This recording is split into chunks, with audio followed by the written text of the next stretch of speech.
तो रैग तो आपने बहुत सुना होगा कि रैग क्या होता है, और मैंने इवन लास्ट वीडियो में बताया भी है कि रैग कैसे वर्क करता है और एक्चुअल में होता क्या है रैग, हमें नीड क्यों होती है रैग की।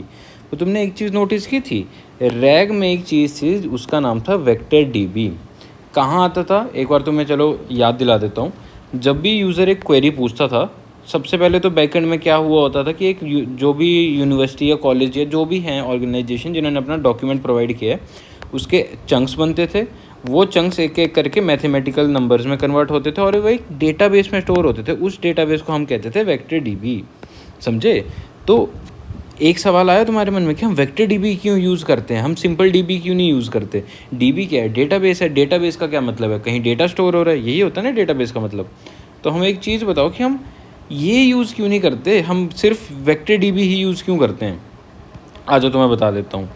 तो होता क्या है एक्चुअल में, दो तरीके के हम मान के चलते हैं। एक हो गया हमारे पास वेक्टर डीबी, एक हो गया स्टैंडर्ड डीबी।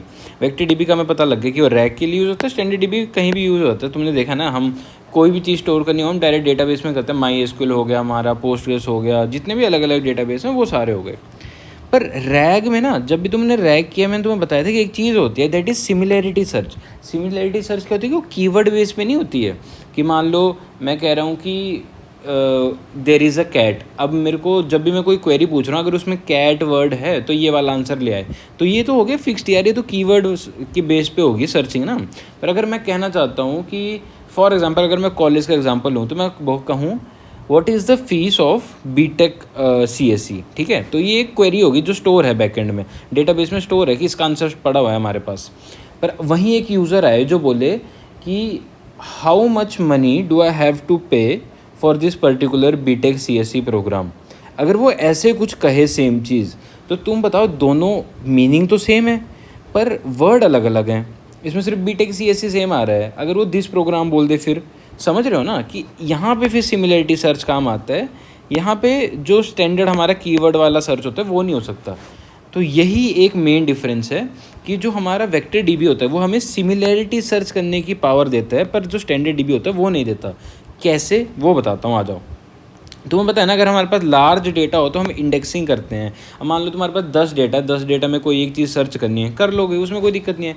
10,000 डेटा है फिर भी कर लोगे। 10 लाख डेटा है, हाँ अब दिक्कत हो जाएगी। अब 10 लाख में तो तुम्हें पता नहीं कितनी सारी दिक्कत आ जाएगी। ठीक है, तो क्या करते हैं, इसमें इंडेक्सिंग करते हैं। इंडेक्सिंग क्या है तुम्हें पता है ना, जितनी भी बुक्स होती हैं उन बुक्स में ना स्टार्टिंग में टेबल ऑफ कंटेंट होता है। ठीक है, टेबल ऑफ कंटेंट में यहाँ पे सारे चैप्टर्स का नेम होता है, यहाँ पे पेज नंबर दिया होता है। क्यों दिया होता है? ताकि पूरी बुक में ना जाओ ना तुम, डायरेक्ट तुम ये चेक करो कौन से पेज पे तुम्हें जाना है, उस पेज पे जाके वो अपना डेटा ले लो जो तुम्हें चाहिए। सेम एक्चुअल इंडेक्सिंग में भी होता है। हमारे पास जो वेक्टर डीबी है वो हमें HNSW प्रोवाइड करता है। इसका मतलब मैं बताता हूँ, जो स्टैंडर्ड डेटाबेस होते हैं इनमें मोस्टली बी ट्री यूज़ करते हैं या B+ ट्री यूज़ करते हैं। ठीक है, अब क्या होते हैं वो बताता हूँ। HNSW का मतलब होता है हायरार्किकल नेविगेबल स्मॉल वर्ल्ड। अब इसका मतलब क्या हुआ? अब सुनने में तो बहुत ही खतरनाक सा वर्ड लग गया। अब मैंने स्लो इसलिए बताया तुम्हें ताकि थोड़ा तुम वर्ड पे एम्फोसाइज कर सको मैं कि क्या एक्चुअल में वर्ड है। हायरार्किकल का मतलब समझ गया ना कि बेसिकली ट्री लाइक स्ट्रक्चर होगा थोड़ा, तो हायरार्किकल में होगा थोड़ा कि जैसे ये अभी बना हुआ है। नेविगेबल का क्या मतलब है कि एक जगह से दूसरी जगह जा सकते हो तुम इसमें। स्मॉल वर्ल्ड का क्या हुआ कि बेसिकली स्मॉल वर्ल्ड इसमें ना मतलब सिमेंटिक उसके लिए यूज़ किया था। मैं बता देता हूँ क्यों। एक्चुअल मान लो कि तुम्हारे पास बहुत लाखों करोड़ों डेटा है। अब वो स्मॉल वर्ल्ड नहीं होगा ना, एक्चुअल में नहीं होगा, बट ये उस वे में इन्होंने यूज़ किया था कि स्मॉल वर्ल्ड बना देता है एक तरीके से। स्मॉल वर्ल्ड क्या बना देता है ये, उस पे आते हैं इसके बाद। पहले तुम्हें इतना ही तुम्हें समरी बी ट्री के बता देता हूँ। अब बी ट्री है जो हमें स्टैंडर्ड डेटाबेस प्रोवाइड करते हैं इंडेक्सिंग में। ये इंडेक्सिंग टेक्निक होते हैं, बेसिकली एल्गोरिदम होते हैं, डेटा स्ट्रक्चर होता है ये एक। ठीक है, अब इसमें क्या होता है कि हम ऐसे ट्री बनाते हैं, इसमें नोड्स होती हैं, हमारे एज केसेस होते हैं, तो यहाँ पे सारा डेटा आता है, लास्ट में हमारे लीफ नोड पे सारा मेन डेटा होता है। बट ये मोस्टली बी ट्री कहाँ काम आता है मैं तुम्हें साथ साथ में बताता हुआ चलता हूँ। बी ट्री जो है वो मोस्टली कीवर्ड सर्च में काम होता है। तो तुमने देखा होगा जब भी तुम स्टैंडर्ड कभी भी तुमने इंडेक्सेस बनाए होंगे, बी ट्री के बनाए होंगे या B+ ट्री के बनाए होंगे, पर HNSW तुमने सिर्फ रैग के केस में सुना होगा। अब ये करता क्या है, अब इस पे आते हैं क्योंकि मेन फोकस हमारा यहाँ है। एक्चुअल में होता क्या है, जैसे मान लो तुम्हारे पास एक डॉक्यूमेंट था, एक डॉक्यूमेंट के 10 चंक बने। अब वो 10 चंक को ऐसे नहीं कि यार 10 चंक में सर्च करे, हर एक को करेगा तो तुम्हें पता है ना बिग ऑफ एन की उसमें टाइम कॉम्प्लेक्सिटी आ जाएगी अगर एक पे जाएगा। तो उससे अच्छा वो क्या करते हैं, एक स्पेस बनाता है। ठीक है। जो डेवलपर होते हैं वो उसको कुछ कुछ पैरामीटर प्रोवाइड करते हैं कि कितने लेयर्स बननी है, कितना क्या बनना है, उस बेसिस पे।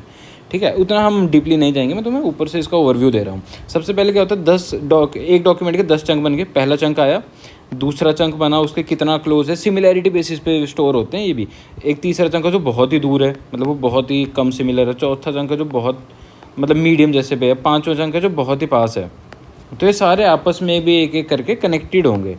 जब मान लो ये सारे आपस में ऐसे ऐसे कनेक्टेड होंगे तो हमारे पास एक फाइनल, ये हमारे पास बेसिकली ग्राफ बन जाएगा। तो जब एंड में यूज़र क्वेरी करता है तो यूज़र की क्वेरी जब जाती है तो एक एक करके चेक करती है कि अच्छा ठीक है, सबसे पहले अभी ऐसे बताता हूँ।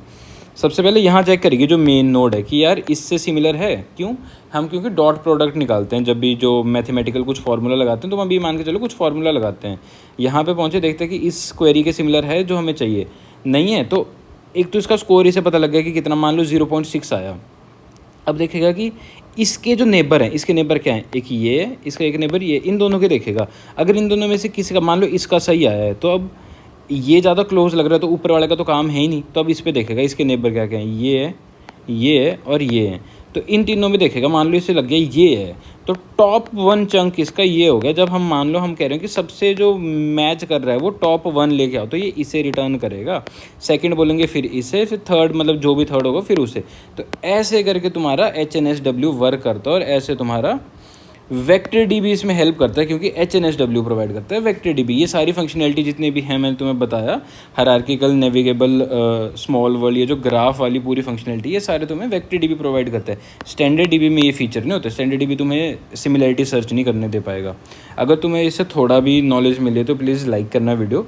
और बाकी मैं ऐसे कंटेंट डालता रहता हूँ, तुम्हें अगर वेक्टर डीबी और रैक से रिलेटेड थोड़ा और जानना है तो तुम मेरी पुरानी वीडियोज़ भी देख सकते हो। Thank you.